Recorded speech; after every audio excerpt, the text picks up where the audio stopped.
Alright everyone, welcome back to my channel, Baseball Talk with Nick Morgan. So today we are talking about the Cincinnati Reds signing Mike Moustakas to a 4-year, $64 million contract. Now this is huge. One of the first big name third basemen and infielders for that matter going ahead and being taken off the market. The Cincinnati Reds, this is a big splash right here. I love this move.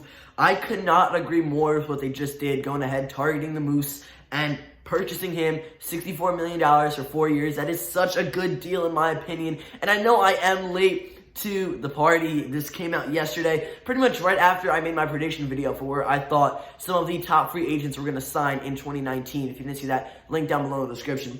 I actually forgot to put Mike Moustakas on that list, and I feel kind of crazy for that. But the news broke shortly after the video uploaded, and I was like, of course that happened. But Mike Moustakas, this is big for him, for the Reds, and they're not done yet. I've also heard that they're looking to get some starting pitching, some outfielders. So this is just probably going to be the start of a huge offseason for Cincinnati, and I love that. They're going to be crazy contenders in the future, maybe even 2020. But with that being said, we're going to go ahead and talk about Mike Moustakas, talk about the Cincinnati Reds. If you're ready for it, don't forget to drop a like down below and subscribe to the channel if you haven't already. Without further ado, let's go ahead, talk about the Mike Moustakas contract.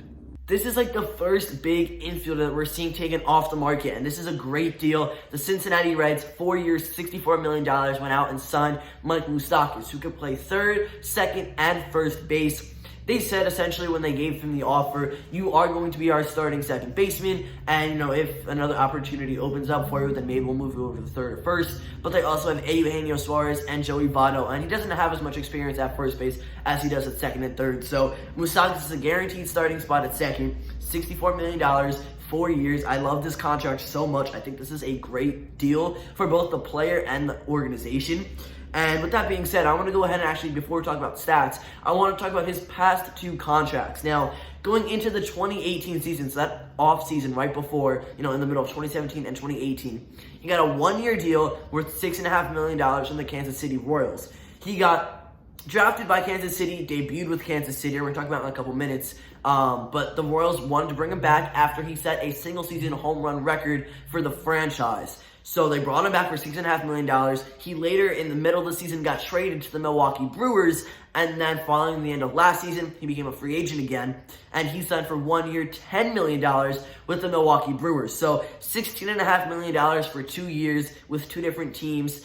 So he was kind of all over the place, but now I really like it. He has himself a long-term team that he's going to be with. He's making the money he deserves to make. This guy's a great hitter, and he's got a good glove as well. And I just think overall this is perfect. I love, love, love everything about this contract. I've said it already a couple times. I'm going to keep saying it because this is just a perfect deal for both sides of the equation. I really like it.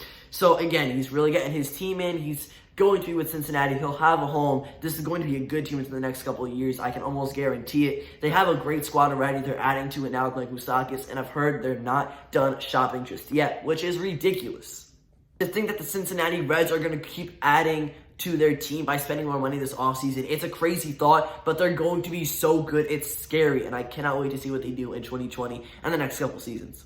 Back to talking about the Moose, Mike Moustakas. In 2019, he had a complete year with the Milwaukee Brewers, totaling 523 at-bats with a .254 average, 35 home runs, 87 RBIs, 3 stolen bases, and an .845 OPS.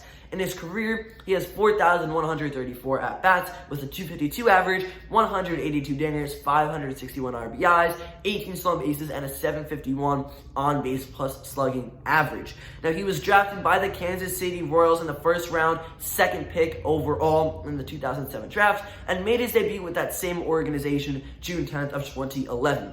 Now, over the years, he's won a couple awards. In 2015, he was a World Series champion with the Kansas City Royals, and in 2017 and 2015, he was an American League All-Star also with Kansas City.